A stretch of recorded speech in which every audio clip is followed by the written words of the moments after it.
Hello everybody and welcome to the 123rd IEP Live Learn Lunch. Wow, that's a high number and it's so great, it's so exciting to be at that number and long may it continue. I'm really excited today. We've got a great session coming up. We're going to be joined, or we have been joined, by research fellow Dan Derbyshire from the University of Exeter, and he's going to and he's working on the inclusion project there. He's going to be talking to us about unconscious bias. So instead of me talking about it, I'm going to pass you straight over to Dan. And I would say, just while he's getting ready to start, let's keep him busy with questions and comments. I know he's got lots of information to share with us today. So I really do want you, if there's any surprises, if you've got any questions around the statistics and how they were developed, and maybe how we can apply them within the sector, pop those questions in the chat and myself and Dan and Tracy will be really happy to answer them. So over to you, Dan. Thanks, Helen, and thanks for the opportunity to come and speak here. Thanks all of you for attending. Like Helen just said there, very happy to hear your thoughts and comments. I'm probably going to speak for about half an hour, so there'll be plenty of time for you to engage as well and ask questions at the end, and just kind of give your thoughts, if not necessarily a question. So yeah, my name's Daniel Derbyshire. I'm a research fellow at the University of Exeter working on the Inclusivity project, and I'm going to talk to you today about unconscious bias. So I think the first thing to acknowledge is that human brain is kind of a limited organ in the sense that we have limited cognitive ability. And so what the brain does is it looks for shortcuts where possible. These shortcuts are commonly referred to as heuristics. So an example might be, you're asked what's 49 times 21. Now, you can sit down and work it out, but the quick thing to do is to say, well, it's about 50 times 20, so it's about 1,000. So you can kind of, this is kind of the point with respect to unconscious bias. I think you can kind of simplify the process cognitively, but at the expense of accuracy of judgment, which is obviously, especially when you're thinking about hiring decisions, promotion decisions, etc., can be problematic. So what I'm going to do today, hopefully, will give you an overview of the kind of theoretical and practical approaches to unconscious bias. I'm going to outline some of the research that I've done specifically as part of the Implicit project, and then finally look at the landscape on unconscious bias training and kind of strategies to actually deal with unconscious bias. So firstly, what I want to discuss is a couple of examples of specific types of bias, because when we talk about unconscious bias, firstly, we're talking about bias towards a wide range of people. That's kind of always acknowledged, but we're also talking about different kinds of bias in the sense that these are different ways in which the brain finds those kind of shortcuts that I was talking about. So the first one I want to mention, which I think is quite relevant, is confirmation bias. And this is a tendency for people to focus on information that conforms to their pre-existing views. It's kind of that thing of social media and echo chambers. People seek out information that they kind of already believe to some extent, or that kind of confirms what they believe, and they kind of disregard information that doesn't quite fit their own narrative. And so it's clear kind of in an employment context, this could be when you're looking at someone's CV or their employment history,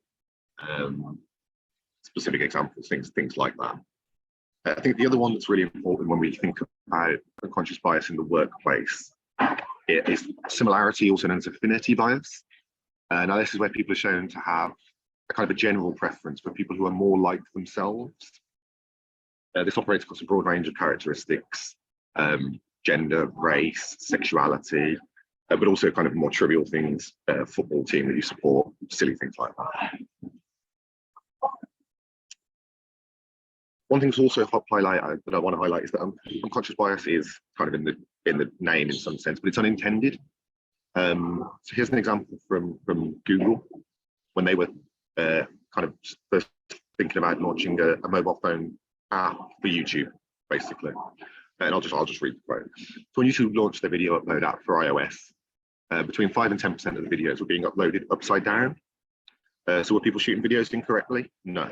Our early design was the problem. It was designed for right-handed users. The phones are usually rotated 180 degrees when held in left hands. Without realizing it, we created an app that worked best for our almost exclusively right-handed development team. And you can imagine whether you're right or left-handed, that you kind of, the way you twist your phone does change. And so this kind of maybe seems like a trivial example, but it kind of really speaks to that unintentional aspect of unconscious bias, I think, and the ways in which it kind of is very much kind of about blind spots and things like that. So now I want to move on to talk about slowly building up to talking about our own research, but a bit more about the kind of landscape as well, by talking about something called the implicit association test. And I'll come back to it at the end in a bit more detail, but taking this unconscious bias test is widely regarded as a core part of unconscious bias training, and one of the most effective elements of doing so. So taking this test is kind of seen as a good intervention, if you like, towards unconscious bias, in the sense that it really raises awareness of unconscious bias, and some evidence that it kind of lowers bias as well. So it was developed by a Harvard study about 20 years ago, 1998, called Project Implicit, and they're the main place that you would go to look for if you want to do these tests online, which you can do freely, and there's all kind of versions for them, like I alluded: race, gender, sexuality, etc. It's very widely used within the academic literature. It's kind of the main measure of unconscious bias, and it's often used with specialist populations as well, such as doctors, police, and in our context, the workplace, basically, so managers, things like that. So what it does is it looks at automatic associations between certain characteristics in our context of the research I'm going to present. That's disability, so characteristic being whether someone's disabled or not, and kind of good, bad value judgments. The way it works, it's based on reaction times in assigning what are known as stimuli, which are basically words or pictures. And when people have to override their own implicit preferences, it takes them long. They kind of hit a brick wall in their head. And it kind of fits into this narrative of what Daniel Kahneman describes as thinking fast and slow. This idea that the brain has kind of two modes of thinking, one of which is automatic, instinctive, implicit, and the other of which is more reflective, more slow, more explicit, and more kind of considered, basically. The way it actually works in practice, then, as I said, is you kind of see a word or a picture pop up on the screen, and you're asked to categorize it on either the left or right of the screen, depending on whether it's either a good or a bad word, or a picture of a disabled person or a non-disabled person. What happens then is that they kind of flip these two categories over. So originally, someone might do it this way around, but then they flip the categories around. And once people are being told that they have to put good and disabled people together, it takes them longer, because, like I say, they kind of hit that brick wall in their head of it going against their preconceived notions. And so the idea that when they're in this case and they're doing good and non-disabled people, that they kind of are quite quick, because it's kind of quite instinctive, whereas here they kind of have to really reprogram it.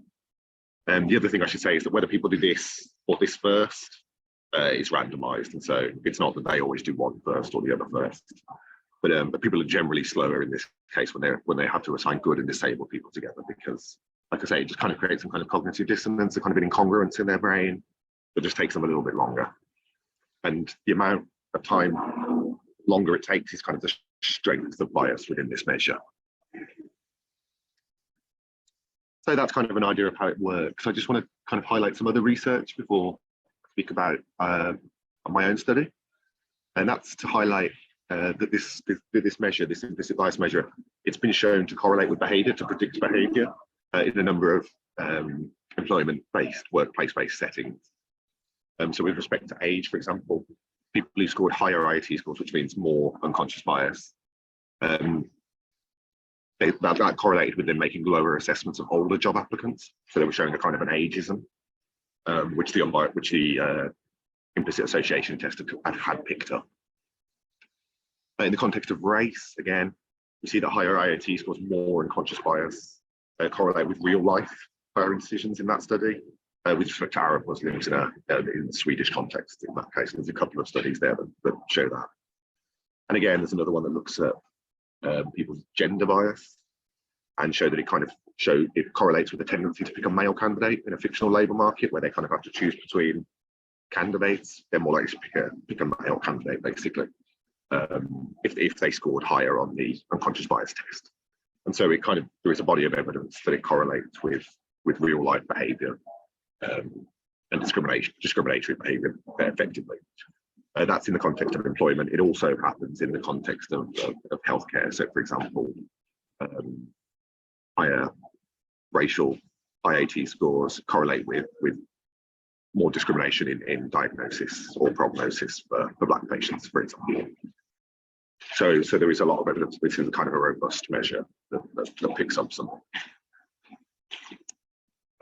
So this project Implicit that I alluded to, they make all of their data publicly available. So anyone that goes online and does the test, their data goes onto this kind of data set that anyone can go and look at.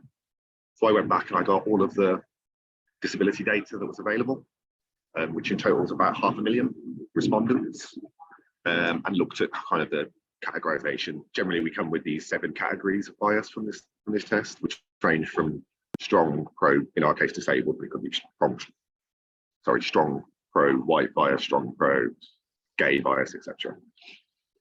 Through moderate slide, no bias, down to strong anti-disabled in our case again. What you can see is that in our case, in this case, of these over 500,000 people, about 2/3 are showing either a moderate or a strong anti-disability bias.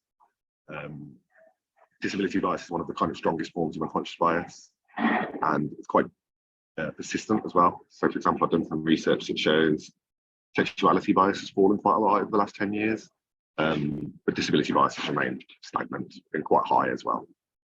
The interesting thing is that if you ask people how biased they are, and they have to tick one of these boxes, about 90% of people say they have no bias.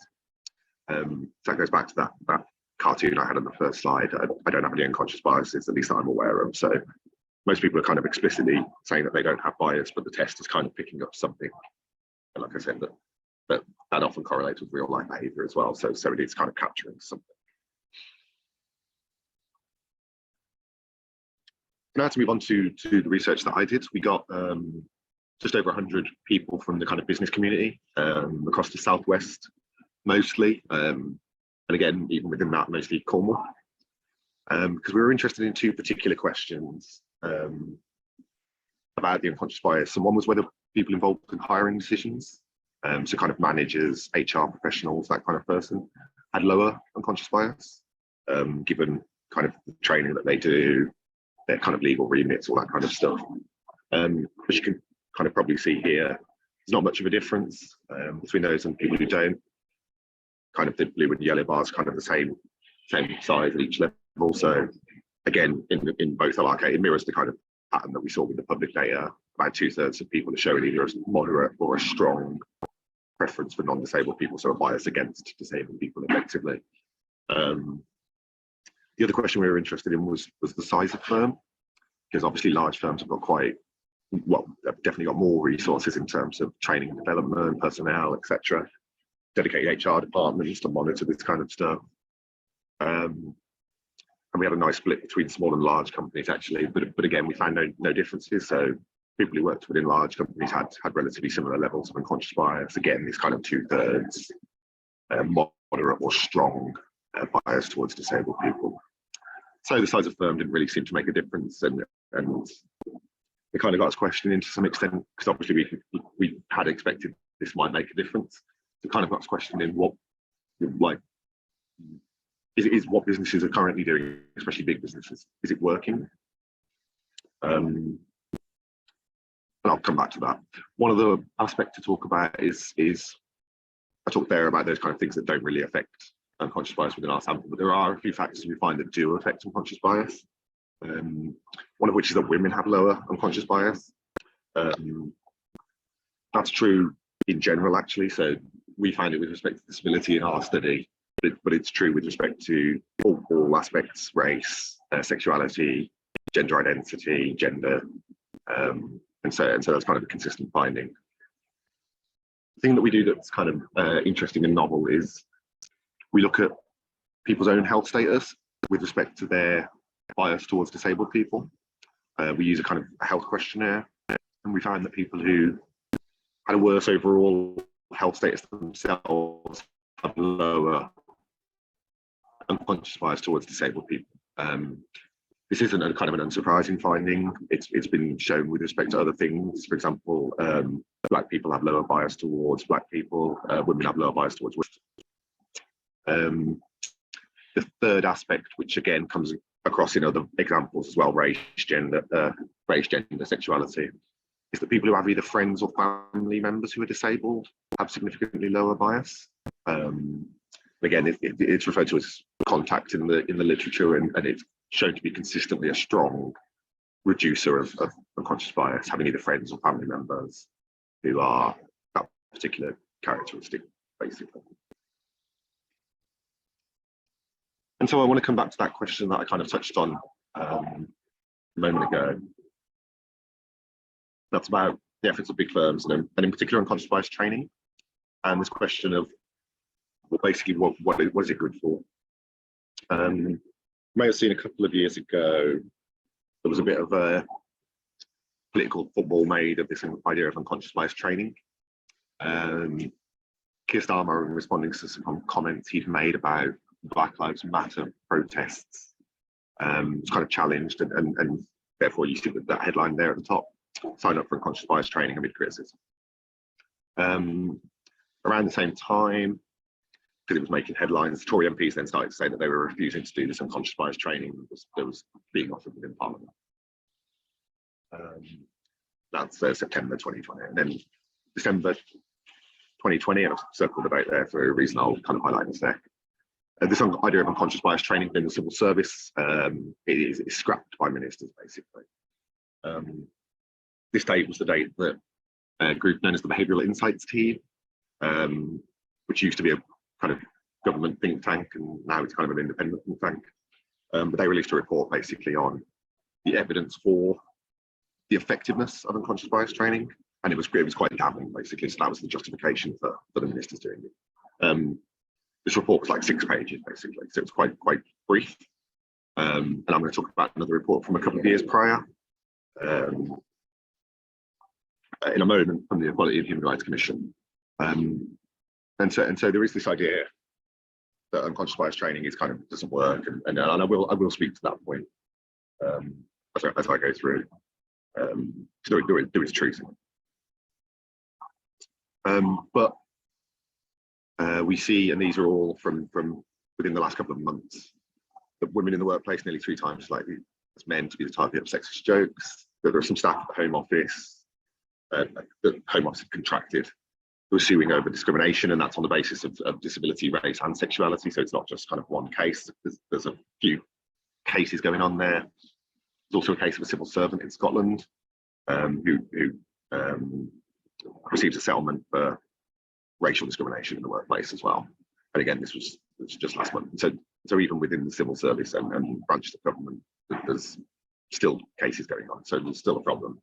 And so I think that cartoon speaks to it there, that even if we acknowledge problems within our current approaches, that we don't throw the baby out with the bathwater, that we still acknowledge there is a problem which needs addressing. So saying that we don't do unconscious bias training anymore because it doesn't work doesn't mean we now do nothing.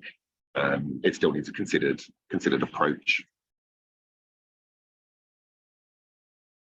So now I'll come on to speak about this other report by the Equality and Human Rights Commission, 2018, and by comparison to the one I mentioned earlier, it's a few hundred pages. It's an assessment of the evidence for the effectiveness of unconscious bias training. Pardon me. I'm going to show a few screens now which have quite a bit of text, but they're just kind of taken from this report, but I think they're kind of important because this is a really good summary of the literature on unconscious bias training, basically. So these are the core recommendations for the best practice on doing unconscious bias training. So they say, we recommend that, and I'll just kind of briefly allude to each rather than read through it, that we recommend that organisations to use an implicit association test, like I said earlier, but that's one of the best ways for them to raise awareness of unconscious bias and also to measure those changes, because that's an important aspect of it. It's an important aspect that I'll come back to with respect to the effectiveness of unconscious bias training as well. Unconscious bias training also works best when it's delivered to groups of people who work closely together, so within core teams, because it kind of builds that kind of shared identity, that shared commonality behind the purpose.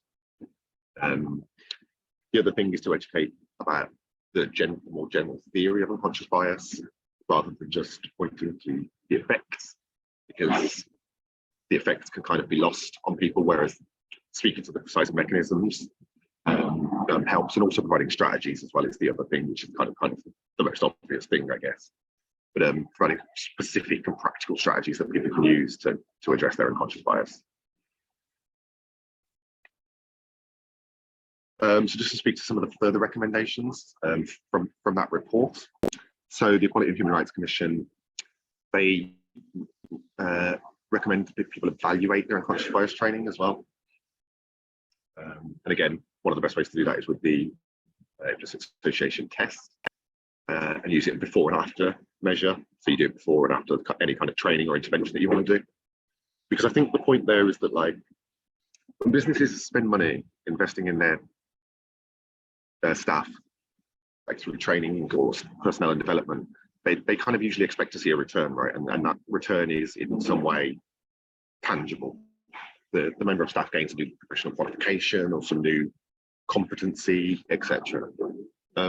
Whereas with this, there's kind of been this view up to this point that it's a good thing to do in and of itself, and whether it achieved anything, we don't actually really mind too much. But I think that we really need to kind of monitor more carefully the kind of what we were trying to achieve. So whether that's just raising awareness or actually changing attitudes and behaviour, because they're kind of more modest for if you're just starting out a journey, whereas if you're further along, you might be thinking about behavioural change. So defining what you're thinking about is one important aspect.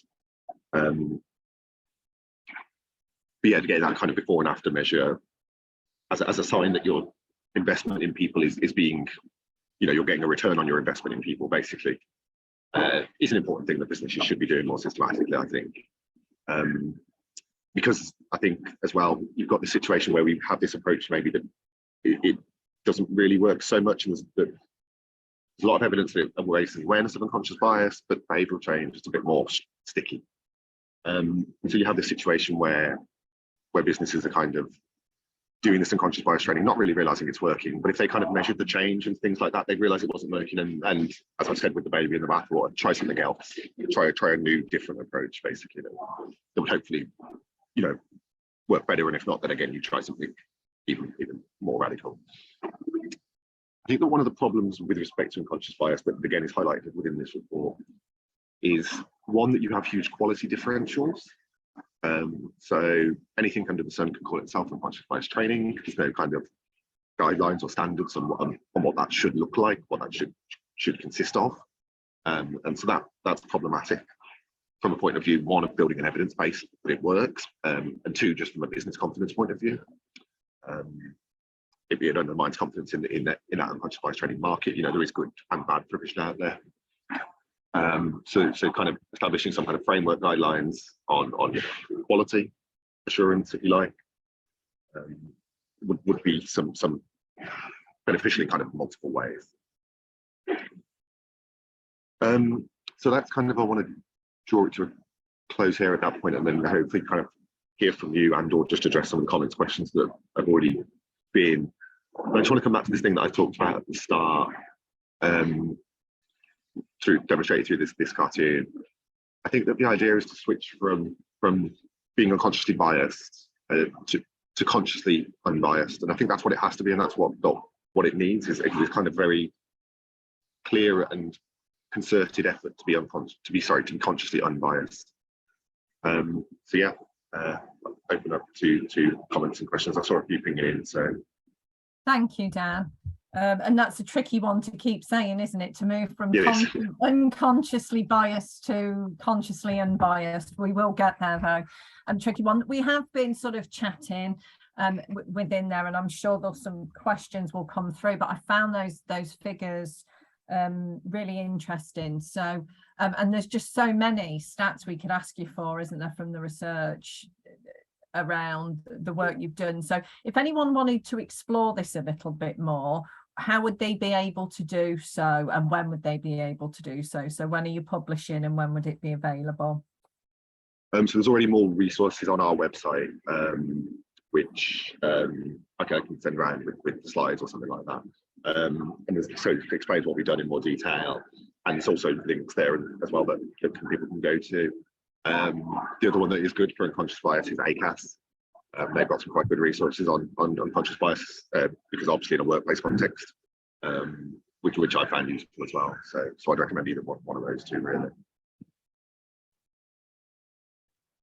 Session today, the website address, and that's brilliant. And ACAS is an interesting one because it will help. Obviously, a lot of our practitioners are supporting people back into work, and it's really interesting. I'm just giving people time. If pop your hand up and I'll come to you and we'll unmute you and you can ask Dan direct. But it's worth remembering, isn't it? So often we look at unconscious bias from the point of view of employers recruiting, and it's really important we do, because we have employability consultants who employer solutions consultants who are out there bringing jobs in, and they have an opportunity to talk to employers and sort of challenge some of those biases in an appropriate way. But actually we all hold them, so it's worth remembering that program participants will have them too. And I wonder, you mentioned in the session, you mentioned earlier it works best when you do it in teams, but that can be quite a challenge, can't it? It can be quite a challenge for us, because it would be difficult for an advisor maybe to bring a group of program participants together to run a session. So are there approaches that can be taken one-to-one, or are there other organisations out there that we could draw upon to help us do that? Because it's quite tricky, isn't it? We don't want to upset people, but we do need to do that work. Yes, I think on the teams issue, I think that I've kind of just best practice. So where possible, that's kind of the best way to do it. That's how you'll get the best out of it. Where it's not kind of practical or feasible, there are other approaches. Basically doing it with groups of people that are direct teams, basically through other channels. And there are lots of kind of providers out there, like I alluded to. To the point about kind of resistance, if you like, in some sense, which I think is kind of what you were alluding to. I think you do have to kind of be delicate and sensitive in that sense, because there can be resistance to it, and it's a cliche, but it's typically from older white men, basically, who kind of feel that it's targeting at them in some ways. That's kind of the thing that we hear sometimes. I think that you just need to explain the reasons for it, which is why I think the idea was the point to the statistics is not necessarily enough. That you need to kind of explain the mechanisms. And kind of challenge the assumptions, but also just explain that it's about inclusion, really, and explaining that it is that inclusion point as well as possible. And actually, one of the things you mentioned is something that hopefully most of us here are aware of. We all have them. It's really natural, and this isn't like you've said about finger pointing or blaming anyone. It's a very natural thing for humans to do, is to have these biases in place. So it's not setting someone out, like you've said, to apportion any blame, but it's about becoming aware of the natural things that are in place and combating that to promote inclusion. Yeah, 100%. So there's a BBC article, I'll post it in the chat now, where one of their journalists did the test that I was talking about and kind of just like reflected on it. And the headline is implicit bias is everyone racist. So it kind of gets to that point that you were talking about, that we do all have unconscious bias, but it doesn't mean that necessarily that everyone's a bad person. And that's why I kind of tried to frame it the way I did at the start as well, that it's about the limitations of the human brain ultimately. And so it's just about it's recognizing those shortcuts that you're taking that are affecting your judgment in important ways. Some of the shortcuts are harmless, like the one I mentioned about the maths. You get to 1,000, okay, that's about right, but actually some of them are harmful, and so it's just about recognizing that. Sorry, go on. No, and I love that. I love that example. I'm borrowing that. I wrote that down word for word, what you said about simplifying the process at the expense of accuracy. Anyone who does training with me in the future will hear about that. But it does make a difference, doesn't it? And that maths, when you asked that question, I was like, oh, and then I did think of that shortcut. But 29, a difference of 29 is quite a big difference in the end, but it actually does get you in the ballpark. That was really interesting. I've got a couple of questions that I wrote down as we hear. Now, the first one, back to the test, and I'm sorry about this, I just find this stuff really fascinating. And anyone else, if you want to ask a question, please do. I'm assuming there's measures in place that can weed out maybe if someone just hits a button, just so, you know, if somebody understands that it's the time that processes that links to your score, is there something in place that stops people just doing that? Will the test route that out kind of thing?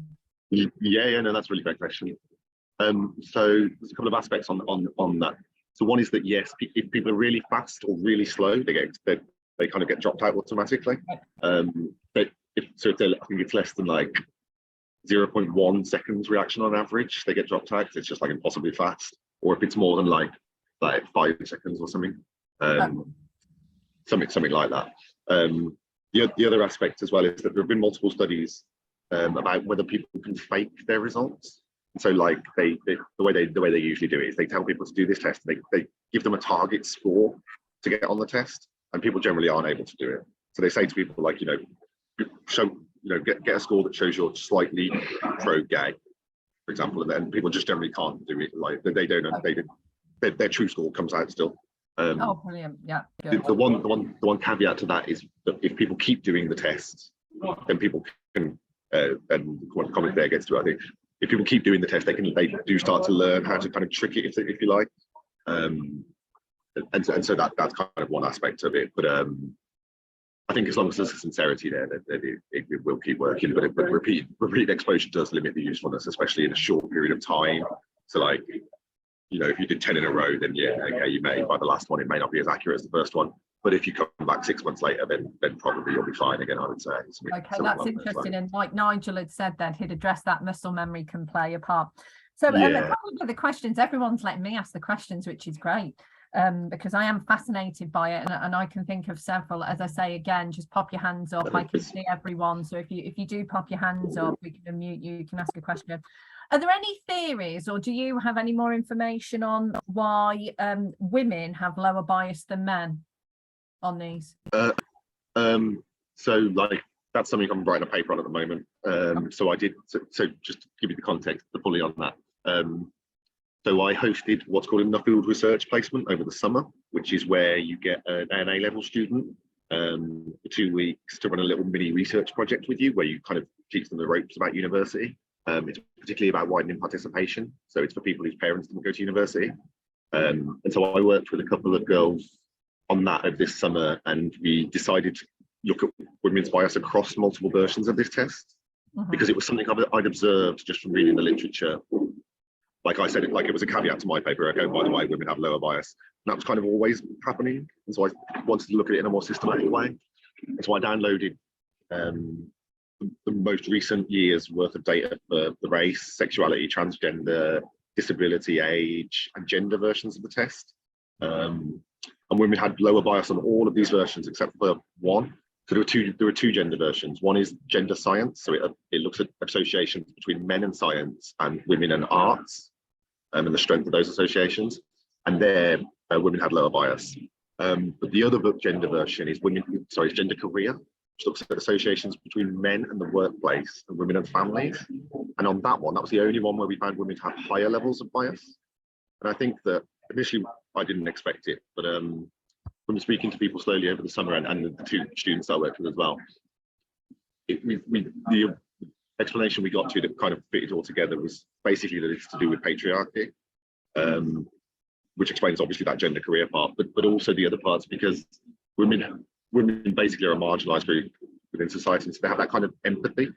So I think basically what the idea we got to was this kind of cross-group empathy, that if you feel or have been oppressed, discriminated against, biased, that you know what it's like for other people to experience that. And so that was basically where we kind of got to, but it was, like I say, we're still thinking about it and stuff. So very happy to hear thoughts on that. And that was my next question, was going to be, were there any surprises that were thrown up? And you've just answered that. And I do wonder, as a female and a mom, and so sort of being in a family, I do wonder, like you've said, there's almost this bias towards, well, women, we perceive ourselves to be the mothers and the matriarchs and the glue that's holding the family together. So it sort of makes logical sense to me. Well, exactly, and more biased that way. Sorry, Dan.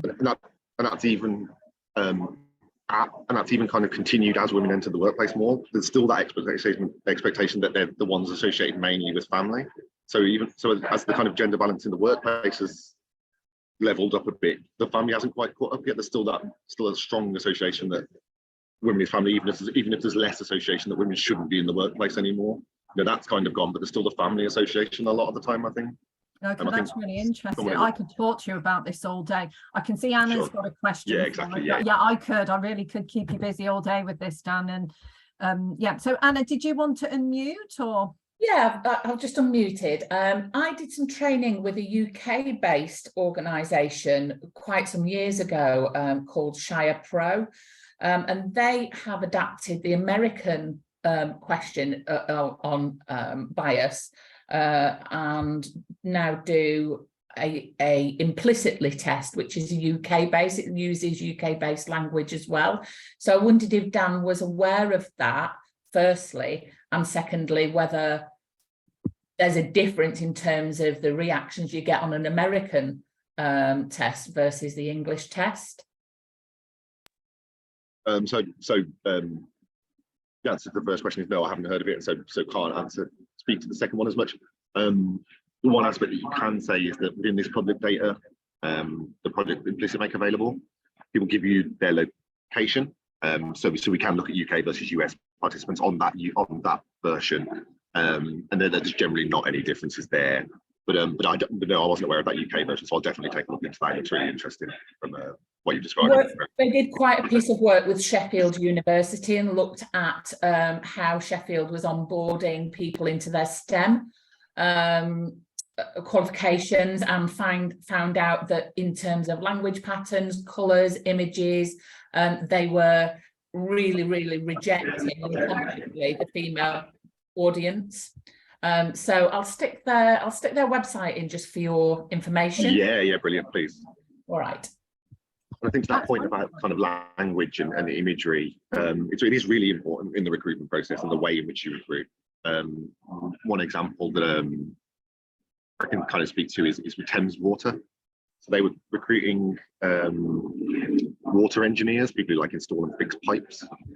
And basically they were getting like 92% of the applicants were men and only 8% were women. And so they took their job description, which had the job advert, and they put it through a kind of an algorithm, an AI that debiases the language effectively. And what that did in this context was remove what were considered masculine terms. Things like competitive. Competitive is one that really does put women off compared to men. The idea of a competitive environment. And so when they removed that kind of language, instantly they got to a 50-50 gender split in terms of the applications. And so it was something as simple as I'm sure it wasn't, the hiring manager wasn't intending to exclude women through that language, but unintentionally they were seriously kind of shifting the demographic of who applied for their jobs. So it makes a huge difference. And that's again, really thanks for that, interesting. That's really interesting from our point of view, where maybe we're talking with programme participants and trying to attract them to consider different job roles and different job types.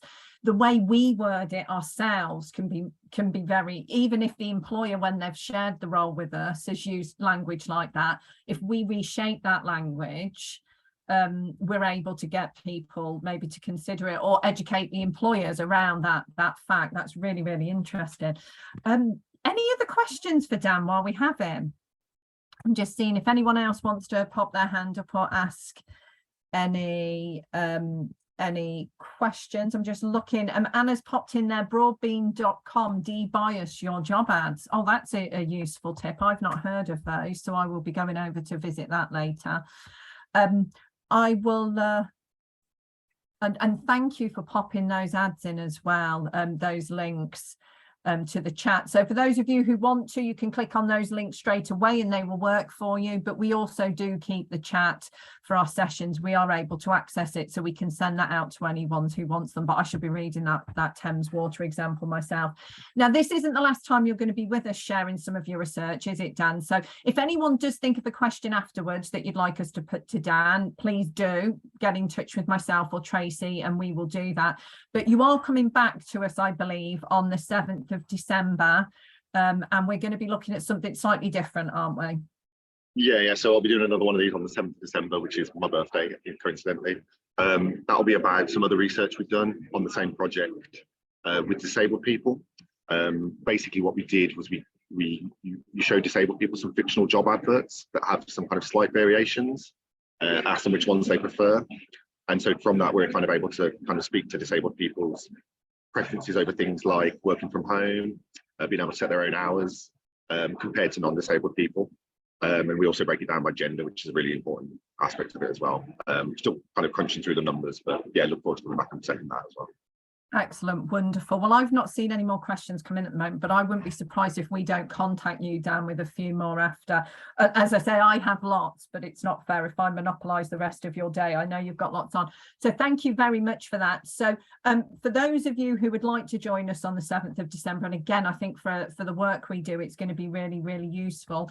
You'll be able to join us via, we'll be sending out the Learning Network e-bulletin, which will have the links. I've made a note that it's your birthday as well, Dan, so I can't give you a cake through the Zoom screen, but I could probably buy one and eat one on your behalf during the Live Learn Lunch. I think that's amazing, isn't it? We can all wish you happy birthday, and we will sing to you on the day, but we won't do it on the recording. No, nobody needs to hear me sing. I regret mentioning it already. You will. I'll have a birthday background that day. Linda has said thank you, that was really interesting, and a future happy birthday. Sarah has said thank you so much for your time, with a smiley face. We've got lots of people saying thank you, so thank you very much for that. Really interesting. And as I've said, everyone, we have popped the links in there. Tracy was working in the background to put the links in, so you can go and have a look through. And if you do have any questions off the back of the research that you see, I know Dan would be more than happy if we popped a list together and sent them through. So thank you very much for your time, Dan. I'm really looking forward to the 7th of December, and thank you everyone who spent their lunchtime with us today.